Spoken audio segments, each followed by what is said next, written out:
Como mencionábamos, nosotros hacemos como unas 200 miectomías al año y desde que estoy en la clínica yo creo que he realizado probablemente 1.500 a 2.000 miectomías y en el transcurso de ese periodo de tiempo y en colaboración con Juan Carlos y sus colegas y los especialistas en imágenes, hemos desarrollado realmente un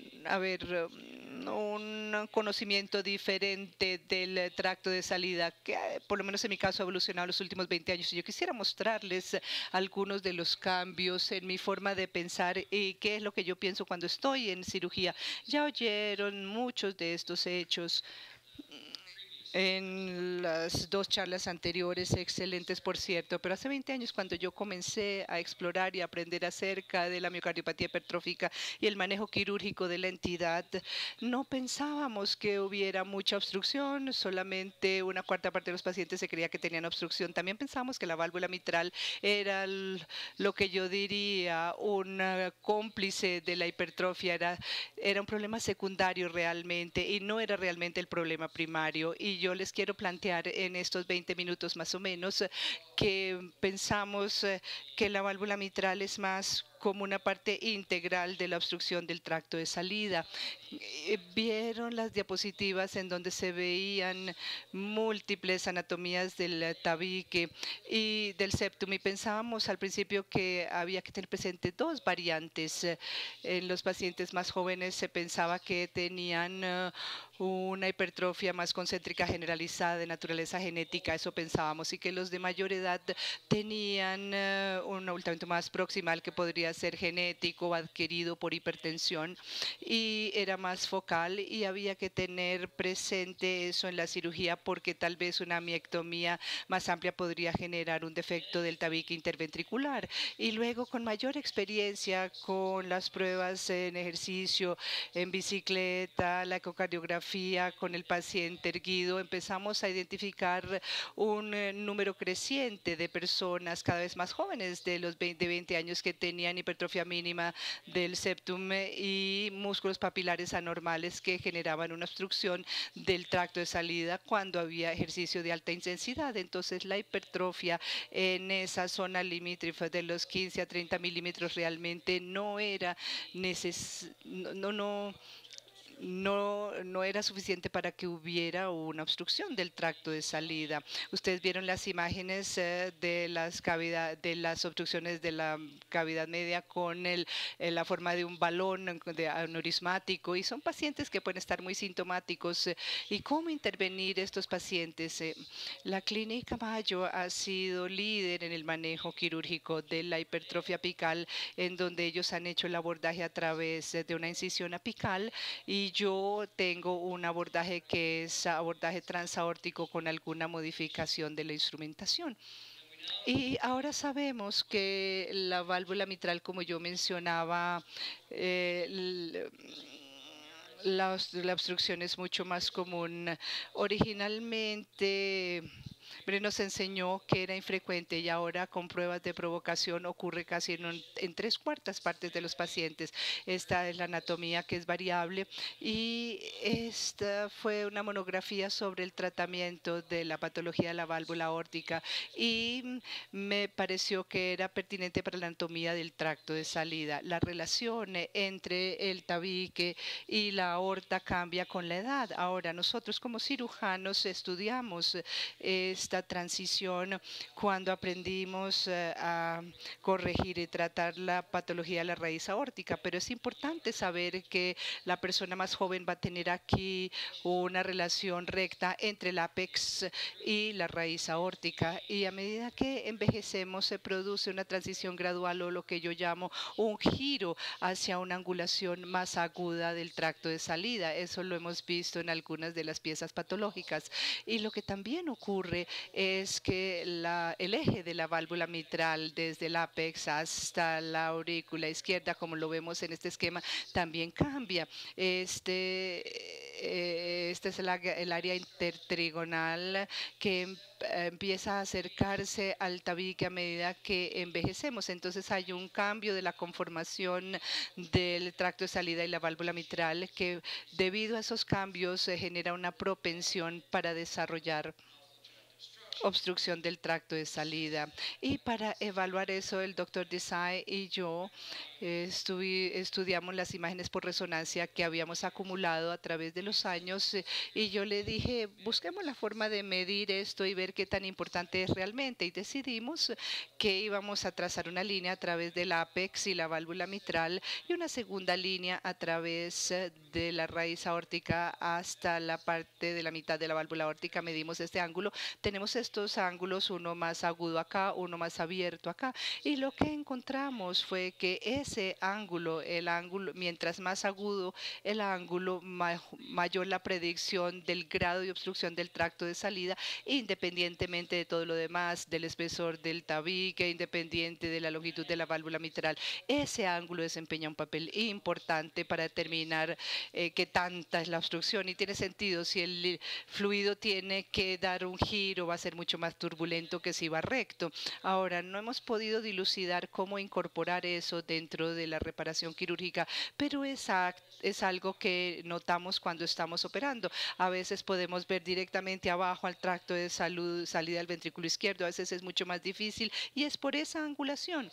Y también examinamos nuestra experiencia con la anatomía de la válvula mitral y después de haber publicado algunas de las alteraciones que vemos en la válvula mitral, el doctor Marin utilizó la resonancia magnética y todos los datos de la resonancia magnética para iniciar otro estudio y medir la longitud de la valva anterior y el diámetro del tracto de salida del ventrículo izquierdo y generó otra serie de relaciones, índices y medidas. Y lo que determinó es que si hay una valva larga con respecto al diámetro, como se muestra aquí en esta relación, el porcentaje de pacientes con un diámetro de valva anterior de más de 2, es decir, una valva larga, mientras más larga con respecto al tracto de salida, mayor el porcentaje de pacientes con obstrucción en reposo.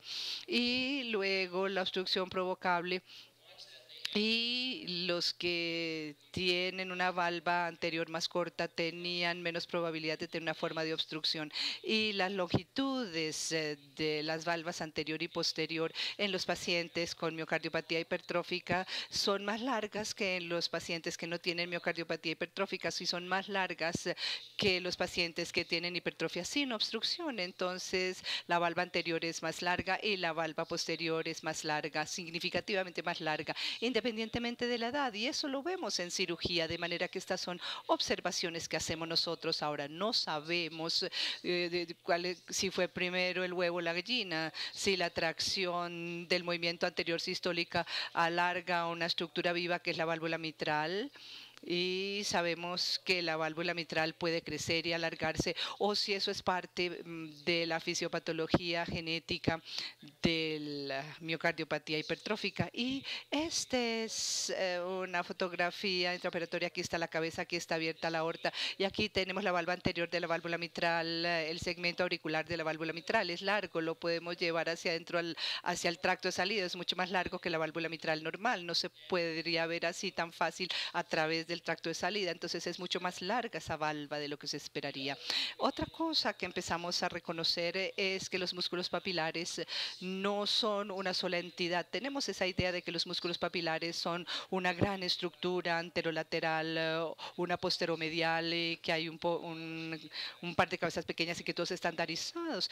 Cuando hacemos homoinjertos de válvula mitral para reemplazar válvulas mitrales con válvulas mitrales humanas, al hacer ese trabajo vimos desde un principio que los músculos papilares eran bastante variables en su anatomía. Aquí tenemos una serie de fotografías de un músculo papilar con un solo cuerpo y múltiples cabezas. Aquí tenemos un músculo papilar grande. Aquí tenemos músculos papilares con muchas cabezas que vienen anterolateral, posteromedial. A veces tienen hasta 5 cabezas. Y lo que hemos postulado nosotros es que si algunos de estos músculos papilares están posicionados más anteriores o que se desprenden del tabique y no tienen un anclaje firme en la pared posterior del ventrículo, entonces son susceptibles a movimiento anterior sistólico y pueden generar obstrucción del tracto de salida. Y la última observación que estamos estudiando en este momento y para la cual esperamos tener una respuesta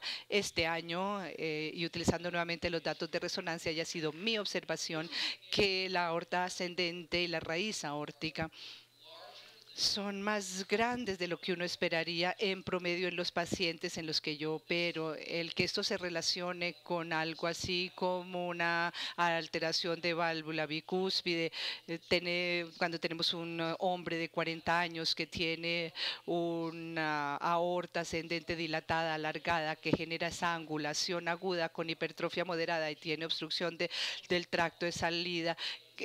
Cómo todo esto se interrelaciona no lo tenemos muy claro, pero a mí me parece que es cuestión de la anatomía lo que determina esas obstrucciones del tracto de salida, pero lo que yo me quería centrar en este momento es en lo que hacemos, que es el procedimiento quirúrgico y el éxito del procedimiento quirúrgico en últimas depende de una ecocardiografía intraoperatoria verdaderamente magnífica. Tenemos que tener una imagen tridimensional del tabique al operar que se obtiene con distintas proyecciones utilizando el eco transesofágico. Aquí tenemos el eje largo 120-135, la proyección debajo del tracto de salida del ventrículo derecho. Tenemos la distancia desde la válvula aórtica hasta el contacto septal. Aquí también marco o el espesor, sé hasta dónde puedo llegar en el ventrículo para hacer la resección antes de que haya adelgazamiento o no. Y también pido la proyección de las 4 cámaras porque invariablemente el infraseptum es más delgado, casi 90% de las veces está el tabique membranoso aquí. Entonces hay que tenerlo presente. Aquí la válvula cúspide, se hacen medidas, miramos los músculos papilares, la dirección del chorro y todas esas cosas se integran en el plan sobre qué tanto músculo resecar y dónde iniciar la resección. Ahora, este es un diagrama de la descripción original de Moro en los años 70 para la miectomía de Moro. Fue un paso muy importante en el manejo quirúrgico de la obstrucción del tracto de salida, porque antes de esto la operación era un reemplazo de la válvula mitral eliminando la valva anterior, pero la descripción es un poco equivocada, esta descripción de Moro. Él empezaba por decir que se inicia la incisión 3 milímetros por debajo del nadir de la cúspide coronaria derecha. Para mí eso es un punto muy alto. La obstrucción del tracto de salida nunca ocurre justo por debajo de la cúspide, la coronaria anterior, ocurre a 1.5, 2.5 centímetros por debajo de la válvula aórtica donde se mueve la valva anterior de la válvula mitral. Entonces ese es uno de los problemas y si lo hace uno así de alto, uno va a estar cerca del haz de His y va a haber una mayor tasa de marcapasos y también corre uno el riesgo de desestabilizar la cúspide coronaria derecha. Ahora, después estaba este tipo de resección que iba por el centro, el segmento A2 de la válvula, pero el músculo a ambos lados de la resección dejaba músculo a ambos lados. Entonces aquí tenemos una proyección interventricular de la resección con el tabique membranoso y el haz de His aquí arriba. Este es el trígono derecho y esta sería la resección estándar tal como la escribió Moro. Ahora, es difícil determinar a partir de su manuscrito qué tan buenos fueron sus resultados, pero con un poco de ahondar en ello, uno se da la impresión de que no mejoraba del todo, que había hasta cierto punto síntomas persistentes y que había personas que tenían enfermedad de válvula mitral intrínseca, que ahora sabemos que es más común. Entonces, en los 80 y 90, el doctor Lytle y otros en la Clínica Mayo, el doctor Schaff y Dureini, empezaron a hacer unas miectomías más extensas en donde la resección se extiende hacia las profundidades del ventrículo por encima de de los dos músculos papilares y después de una publicación de Sermaktiyaku para el tratamiento de la obstrucción congenital del tracto de salida, que describió como la operación de la liberación del trígono. Yo empecé a utilizar una operación en donde uno pasa el trígono al trígono y lo más abajo que uno pueda dentro del ventrículo, tal como se lo va definiendo la ecocardiografía transesofágica. Tomamos tanto músculo como sea posible para abrir todo el tracto de salida, porque como veíamos antes, hay una variabilidad en donde inicia la aceleración del flujo. A veces es en la parte media de la cavidad, a veces más lejos, y esa aceleración es lo que lleva a que haya ese movimiento anterior en sístole. Entonces aquí tenemos un paciente que en otra institución le hicieron una miectomía del tabique, y si vemos esto en la proyección del eje largo, que es al seno de la arteria pulmonar, hay bastante miocardio residual. Entonces aquí vemos cómo se ve, y esto fue lo que hicimos nosotros. Voy a tratar de mostrarles exactamente cómo fue la operación.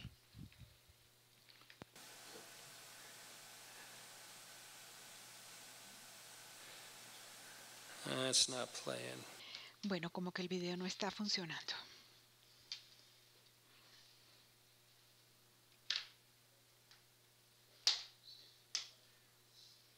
Voy a ver si lo encuentro.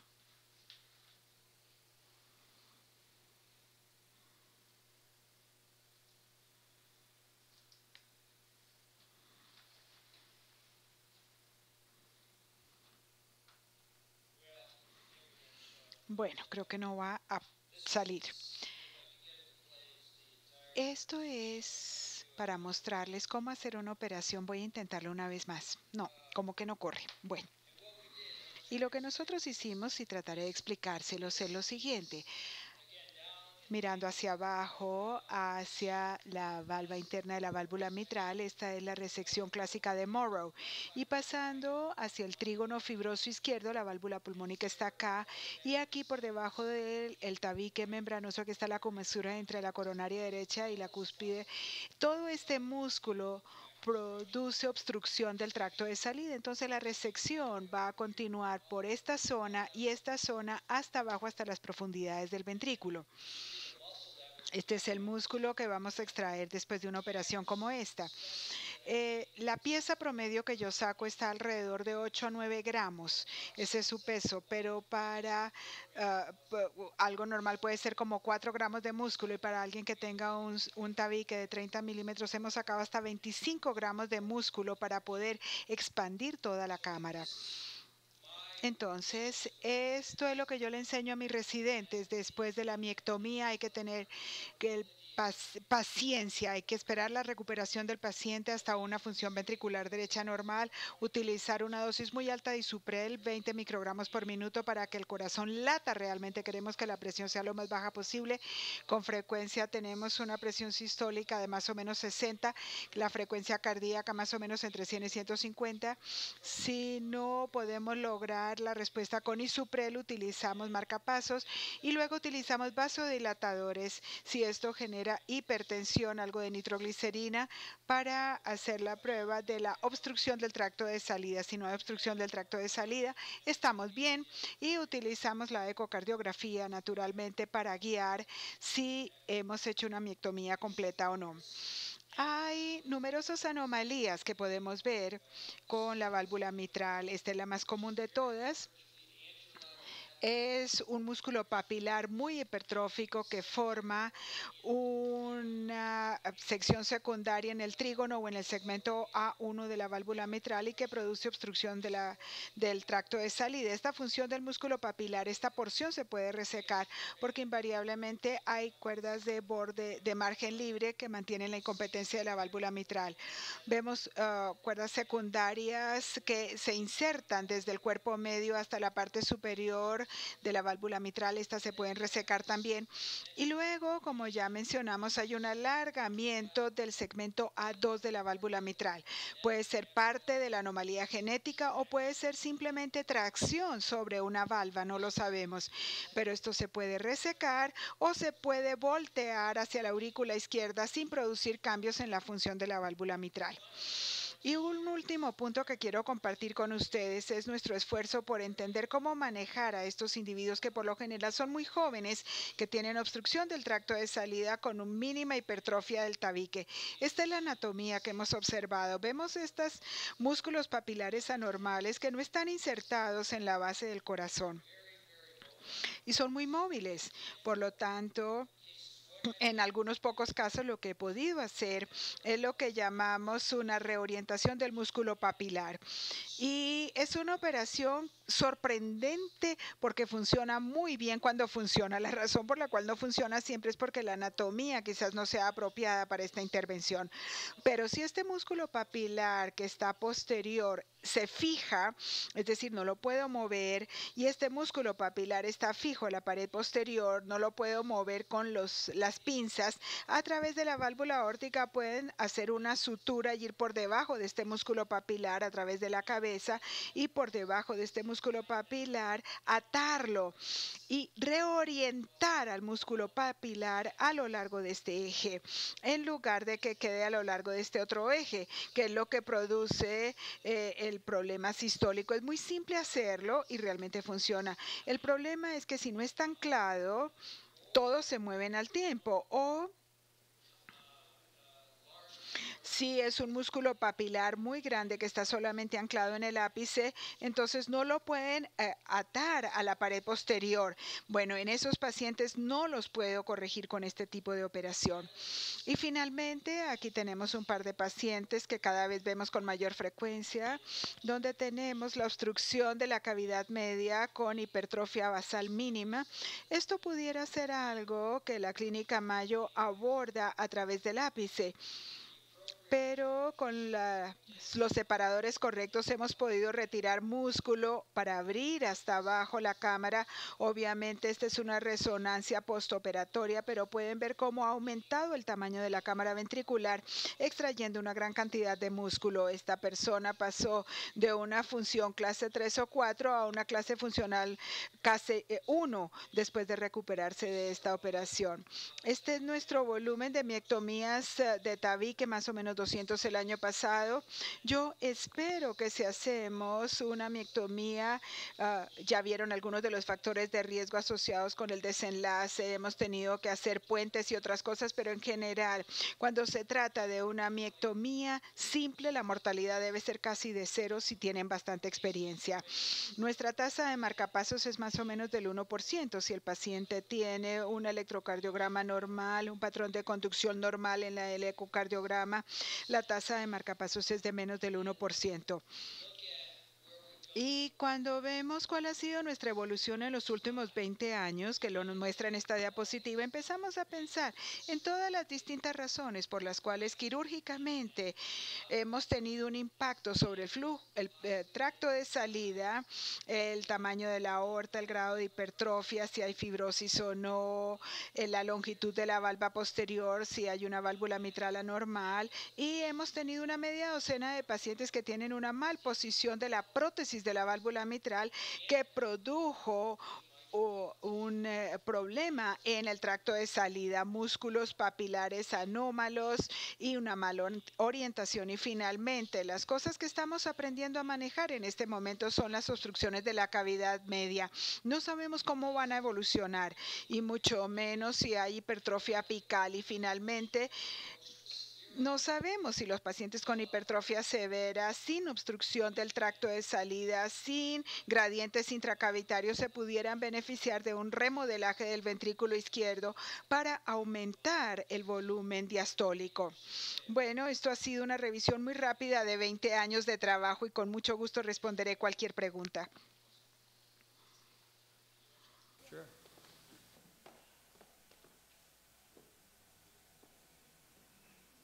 Of course, you have to get the young folks to do the video. ¿Es este, no? It's, This one, yeah? no, down a little bit.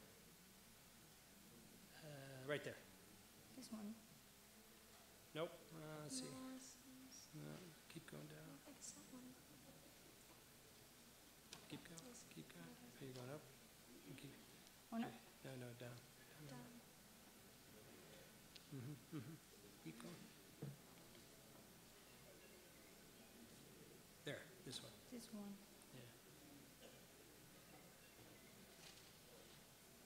Awesome. Okay, so we'll try this again. This is the Luego entonces aquí tenemos el procedimiento. Estamos viendo la anatomía, estamos tratando de definir qué tenemos que extirpar. Esta es la cabeza, la aorta, la cabeza está a la izquierda, los pies acá. Este es un bisturí 15 diseñado específicamente, un separador, y estamos estamos por debajo del tabique membranoso, y la clave para los cirujanos, por lo menos en mi opinión, es prestar atención a esta pieza y su espesor. Yo la comprimo con la idea de mantener su espesor uniforme. Yo sé cuánto quiero sacar, y la clave para evitar un defecto del tabique ventricular es el espesor de esta pieza.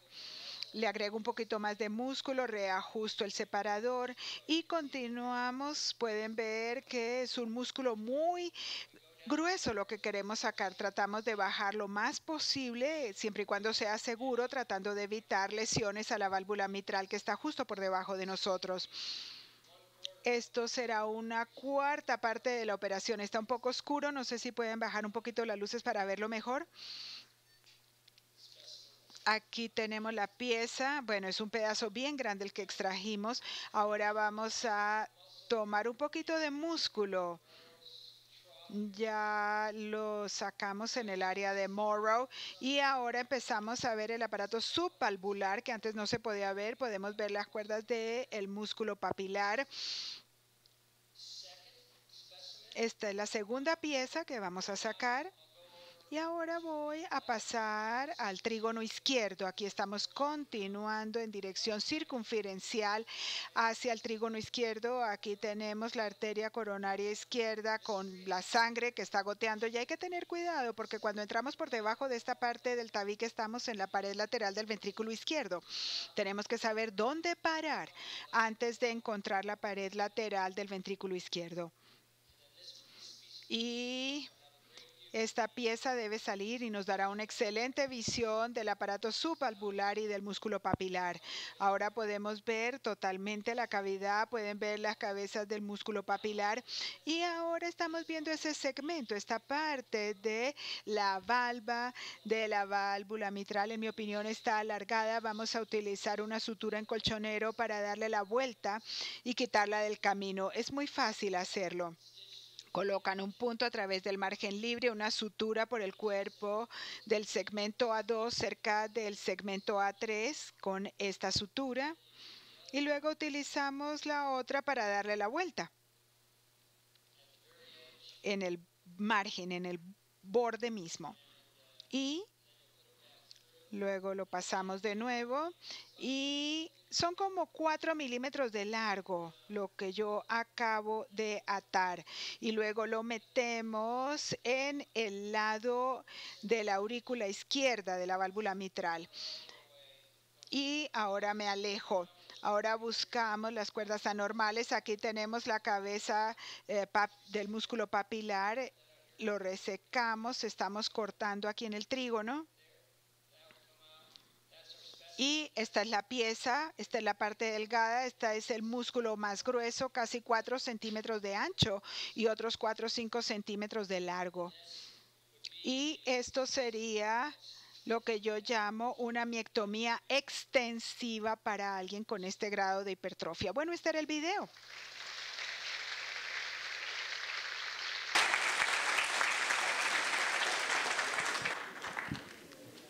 Bueno, todos quedamos muy impresionados. Well, we are extremely impressed with such a wonderful lecture, Dr. Nicholas Smidiera. We will now open a Q&A session. As we all saw, this is a spectrum of pathologies inside the left ventricular cavity. And the understanding of these pathologies requires absolute precision. Creo que debe haber por parte de los cirujanos muchas preguntas sobre los trucos que hay que tener en cuenta para sacar con éxito esto. Yo empezaría con una, mientras lleguen las preguntas,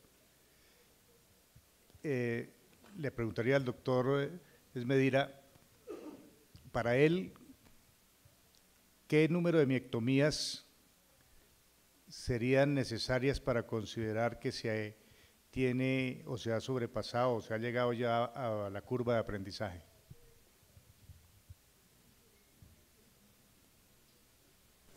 Good question. I would Yo diría que posiblemente unas 25 a 30 miectomías. Sería útil si ustedes tuvieran un mentor que haya tenido una rica experiencia. Y definitivamente necesitarán la ayuda y el acceso a un excelente ecocardiógrafo en el quirófano para poder revisar la anatomía en detalle antes de comenzar. Y ese es el mínimo, creo yo, para poder tener éxito cada vez, porque es crítico conocer la anatomía a fondo y tener imágenes perfectas.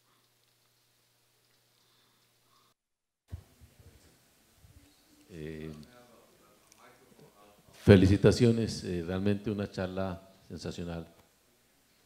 Con esta experiencia, ¿usted cree que hay cabida para que algún hemodinamista se atreva a hacer una ablación con alcohol de la porción septal del septum interventricular?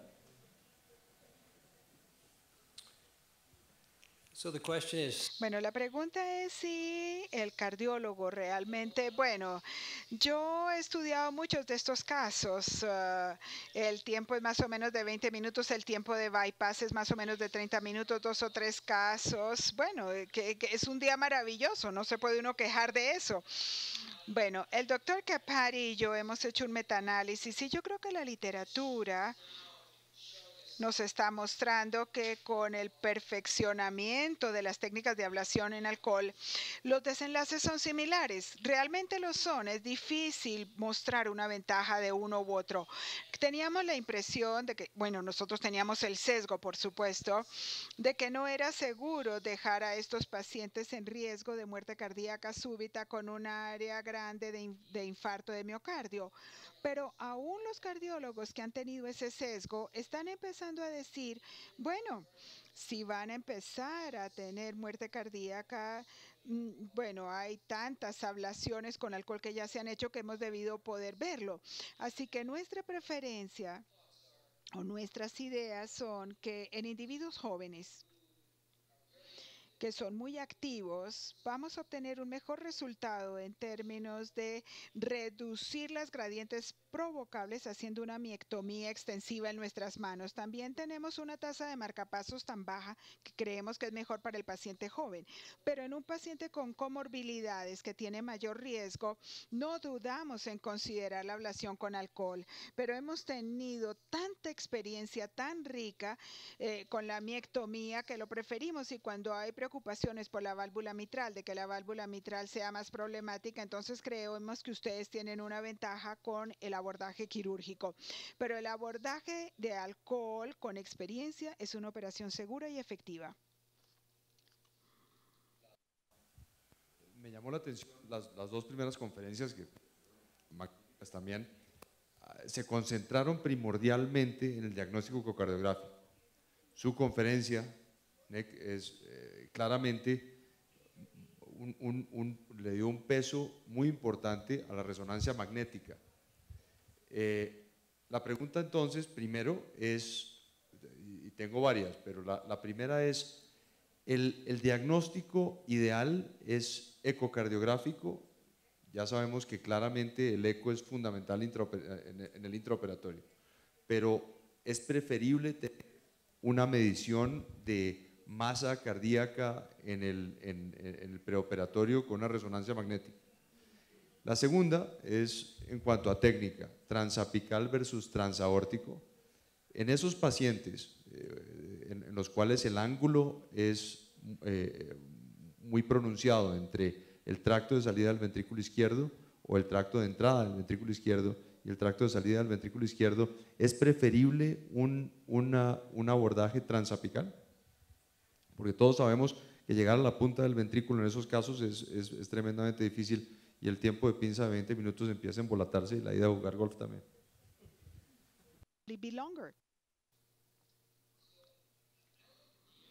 Bueno, yo veo la resonancia y el eco como complementarios, son estudios complementarios, nos dan información distinta.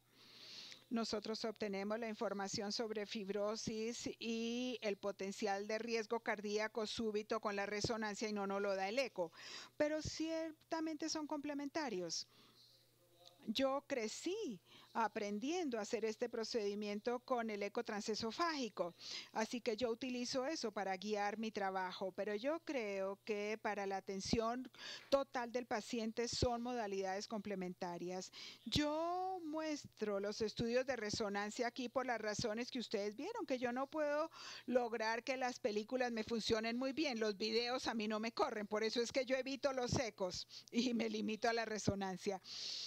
Ahora, con respecto al abordaje transapical, bueno, yo hice una miectomía con un paciente que necesitaba un bypass de coronarias y me di cuenta que tenía una excelente visión de una cámara difícil después de haber sacado la arteria mamaria. Y lo que aprendí entonces es, bueno, y esta gente con estos ángulos tan anormales, el ápice se queda levantado y queda contra la región sifoide del esternón.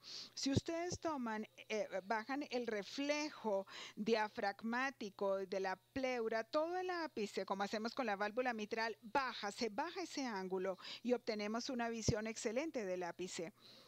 Otra cosa sobre esto que es difícil es que hay una obliteración total de la cámara cuando usted entra, así que yo no podía saber hacia dónde ir. Utilizando el eco transesofágico, he tenido bypass parcial, he puesto una aguja en el ápice y he puesto un alambre guía a través de la aguja, a través de la válvula mitral. Así que sé exactamente dónde está el acceso y lo veo en la resonancia y luego pongo un dilatador que utilizo para una cánula ECMO a través de ese alambre guía y entonces trato de encontrar, lo primero que hago es encontrar por supuesto el catéter azul y yo sé que eso me lleva directamente al ápice y corto alrededor del catéter. Esa es mi guía para no perderme en la pared lateral o en el tabique posterior. Y si lo hacen así siempre se van a encontrar directamente en el ápice, funciona muy bien. Entonces, bueno, yo quiero estar convencido de que lo puedo hacer con unos 2 casos más para escribirlo realmente, pero sí se puede hacer, hay que usar unos pocos trucos. La excelente presentación. Esta cirugía, como decía el doctor Calderón, presenta un reto muy grande porque son pacientes jóvenes en muy buena condición, generalmente hacen ejercicio y uno tiene mucho miedo de crear un bloqueo, romper el septum. Todos hemos visto desastres, pacientes que fallecen como consecuencia de una cirugía no bien hecha. Probablemente es uno de los procedimientos que uno no se siente cómodo haciendo y que siente que no puede reproducir otros resultados. Sospecho que es más porque todos nos inclinamos originalmente a hacer la técnica de Monroe y éramos muy tímidos en resecar, volvíamos después de cerrar la aorta. El ecografista dice que el gradiente es muy grande y tenía uno que volver a resecar más y ahí empezaban los problemas. Probablemente la aproximación de hacerlo más lateral y coger todo de trígono a trígono nos va a dar una idea mucho más práctica del resultado.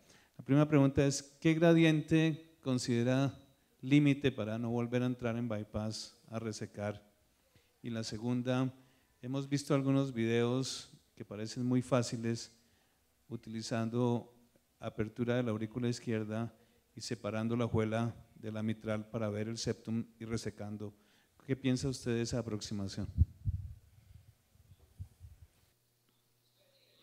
Bueno, creo que en una paciente joven, si yo tengo un gradiente de más de 36, por ejemplo, esa es una cifra fácil, 36 milímetros, porque es más de 3 metros por segundo, entonces regreso y tomo más. Y depende realmente, si el tabique no es tan grueso, la persona no quiere tomar cumadina, no quiere reemplazar la válvula, yo podría aceptar 45-50, pero en general es 36.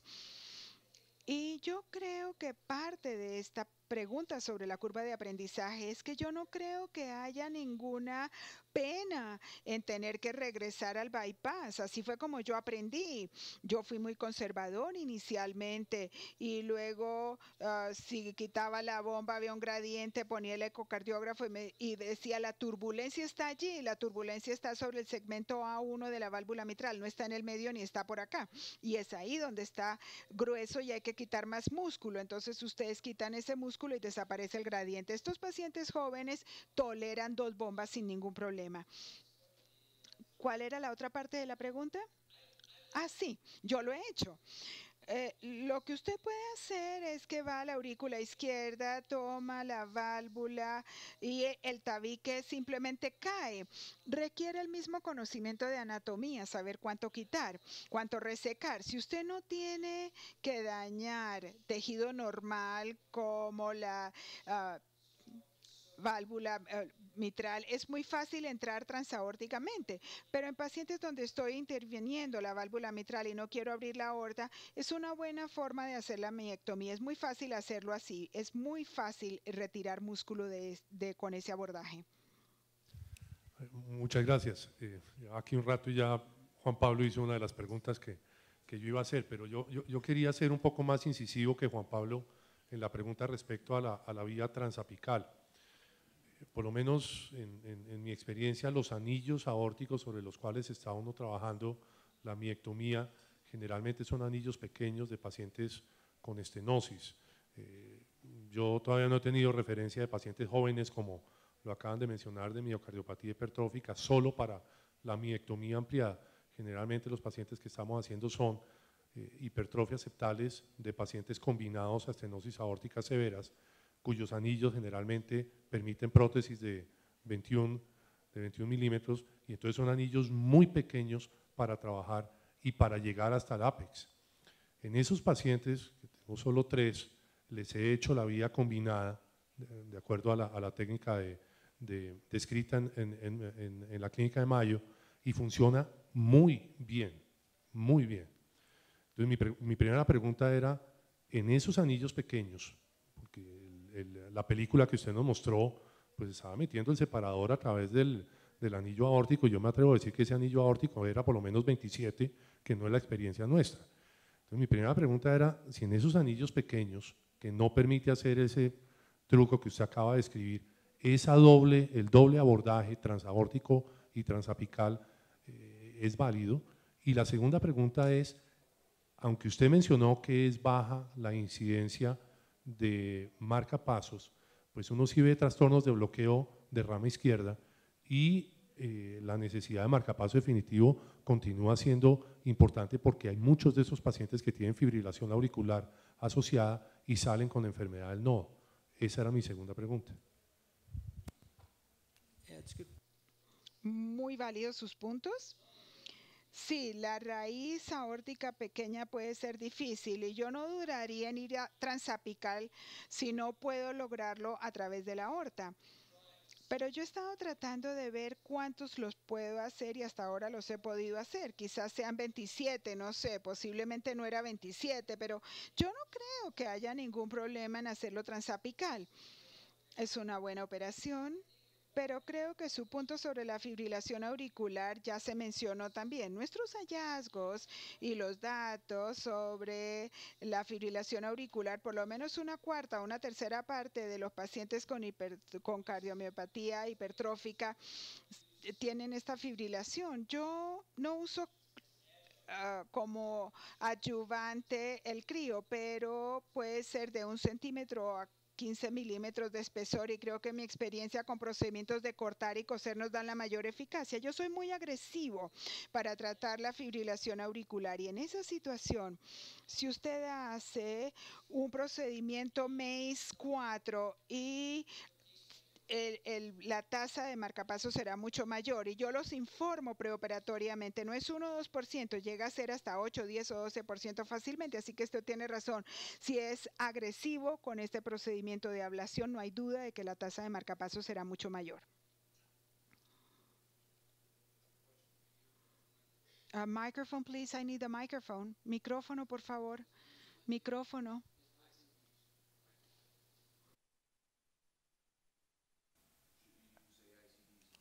I've talked too much.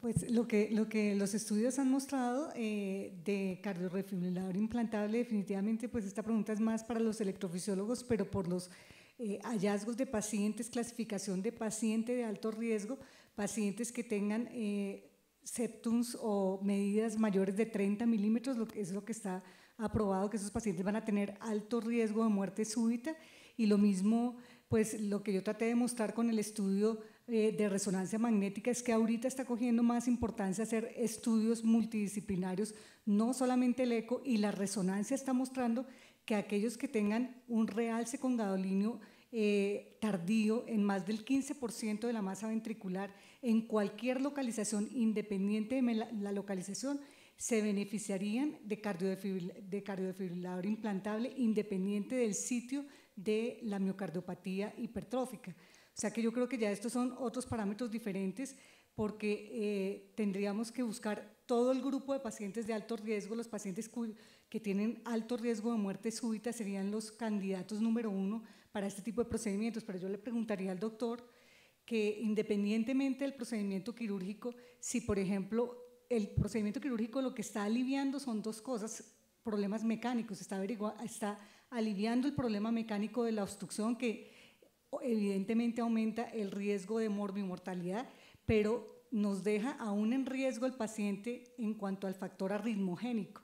Entonces yo le preguntaría a él, independientemente de que ya se ha resuelto el problema mecánico de la obstrucción del tracto de salida y el problema de la insuficiencia mitral con estas aproximaciones quirúrgicas, ¿cuáles de estos pacientes que ya han sido sometidos a esta intervención ustedes consideran para, además de esto, colocarles un cardiodefibrilador implantable teniendo en cuenta los factores de riesgo que habíamos mostrado antes?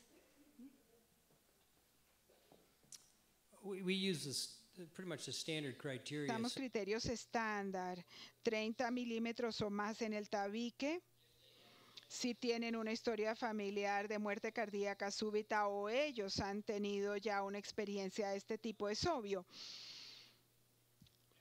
La resonancia magnética, el grado de fibrosis en la resonancia magnética, y todos estos pacientes van a tener un monitoreo Holter para determinar si hay arritmia ventricular no sostenida prominente. Tenemos algunos datos en nuestras revisiones retrospectivas de que el riesgo de muerte cardíaca súbita después de miectomía es muy baja, pero eso pudiera ser también por un sesgo de selección, pero en general los cardiólogos que cuidan estos pacientes siguen los criterios estándar de tabique fijo, prueba Holter positiva, mucha fibrosa e historia familiar de muerte cardíaca súbita. Y luego, si el síncope es un síntoma prominente que no se puede relacionar directamente con la obstrucción del tracto de salida, por ejemplo, no podemos generar un alto gradiente, pero hay un síncope que pensamos que es arritmogénico, entonces quizás estén inclinados a recomendar que se les ponga el dispositivo en este tipo de pacientes. Well, I just want agradecerles a todos ustedes por su participación en esta sesión. Vamos a dar por terminado y vamos a regresar a las 4 de la tarde para tener otra interesante